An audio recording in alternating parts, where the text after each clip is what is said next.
Hi guys! Medyo madrama nga ang kumari nyo ngayon. Diyos mio. So heto na nga guys, hapon na nga iyan at papadilim na din. Bigla nga akong sinugod na aking kumari dito sa aming munting kubo. May dala nga siyang cake at regalo. Birth month ko naman talaga ang February pero hindi pa ngayon. Medyo napaaga nga ang pa-cake at parigalo ng aking kumari. Itsura ko pa nga dyan at wala pa akong ligo dahil nga naglilinis ako. Kung regalo lang naman ay hindi ko na mabilang kung ilan na ang nabigay niya sa akin. Mag 9 years na nga din kaming magkumari. Nagpaalam na nga rin siya agad at yung mga pinamalengke niya daw ilalagay pa niya sa ref. Mapapaaga nga ang kain namin ng cake ngayon. Pwede ko nga sana paabutin sa mismong birthday ko kaso nga lang masikip yung ref namin. May mga nakalagay din kasi na soft drinks tsaka alak. Charan! Thank you sa kumari kong tunay. So ayan guys, sa mga hindi nakakaalam, ang tunay ko nga palang pangalan ay Janice. Effort nga naman talaga ng aking kumari at napaaga pa talaga masyado. Syempre bago ang lahat, selfie-selfie muna. Kahit wala pa akong ligo at nanlalagkit pa, i-feel ko syempre. Kumari kong matagal-tagal na nga at mahaba-haba na rin ang pinagsamahan namin. Kahit napakalapit lang ng bahay nila sa amin ay minsan lang kami magkita at minsan lang kami magbanding. Sobrang solid talaga ang pagkukumari namin. Dumarating na nga sa punto na nagiiyakan na kaming dalawa ng walang dahilan. Diyos mio. Huwag na nga nating uulitin yun, Mars, at baka mapagkamalan pa tayong mga baliw, charis. Kinabukasan ko na nga din nabuksan yung bigay niyang regalo sa akin. Halos kagigising ko nga lang din yan at naghilamos ako agad at nagpusod ng buhok. Yang regalo niya kasi sa akin ng agad kong naalala. Pagsilip ko pa nga lang napangiti na ako agad. Syempre naman, alam na alam ng kumari ko ang paborito kong kulay. Kinikilig nga ako dyan at sobrang ganda ng regalo niya sa akin. Napaka-cute nga ng zipper niya at may pabilog. Naalala ko tuloy yung chatan naming dalawa nung nakaraan. In-screenshot niya nga yung bag na yan at napanood niya nga daw sa live. Sabi ko pa nga sa kanya ay napakaganda at ang syala. Aba at minayin pala para sa akin. Binuksan ko nga din para makita ko sa loob at baka may 1,000,000. Charis. Dalawa nga yung strap na nakalagay, isang manipis at saka isang makapal. Tinanggal ko nga yung papel at may kumakalansing. Nilagyan niya pala ng coins. Salamat ulit, Mars. Hindi ko tatanggalin yung coins na yan at pinakaarak-arak niya na sa loob. Sa next vlog ko na nga lang siya i-aura guys at nakapambahay lang ako at magva-vlog ako ulit ng Get Ready With Me. Syala niya kasi tignan at mukhang yayamanin kaya hindi pwedeng nakapambahay na i-aura. Pwede nga siyang shoulder bag at sling bag. Sinubukan ko nga yung isang strap na makapal. O diba ang taray? Kahit walang pera ay magmumukha ka talagang mapera. Diyos mio. Habang umingiti nga ako dyan guys ay bigla ko naalala lahat ng pinagsamahan namin. Mga oras na nagiiyakan kami at pareho kami may mga pinagdadaanan sa buhay. Mga oras na napapagkwentuhan namin yung mga ganap sa buhay namin. Pareho din kasi kaming taong bahay lang at hindi mahilig lumabas. Kaya mas madalas pa nga kaming mag-usap sa chat kaysa sa personal. Mas lalo pa nga kaming naging malapit nung panahon ng pandemic. Isa nga siya sa napakadaming naitulong sa akin nung panahon ng pandemic lalo na't buntis ako. Kasalukuyang nasa abroad nga ang asawa ko noon kaya madalas wala akong kasamang magpa-check up. Nandyan nga siya lagi sa akin para samahan ako. Buti na lang at may e-bike siya. Napapa-thank you Lord nga talaga ako madalas kasi napapaligiran ako ng mga mababait na kumare, pare at mga kaibigan. Hindi ko nga din minsan alam kung anong nagustuhan nila sa akin pero napakadalas talaga na napakadaming nagbibigay sa akin ng mga gamit. Hindi ko nga alam kung bakit gusto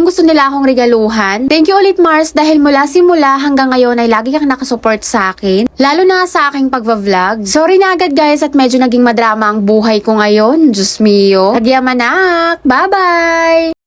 Ma-share ko na nga lang pala sa inyo guys na seller kami ng expanded and perforated available in stainless and BI. Direct kami sa factory kaya sakto sa presyo at makakasigurado kayong good quality ang marireceive yung item. Pwedeng gamitin ito sa screen door, windows, dryer, speaker, kalkal, motor pipe or tambucho, filter, organizer, cage, commercial at marami pang iba. Available din po ang magpa-laser cutting ng stainless BI at acrylic. Pwede din po mag-order ng plain sheet, metal at acrylic.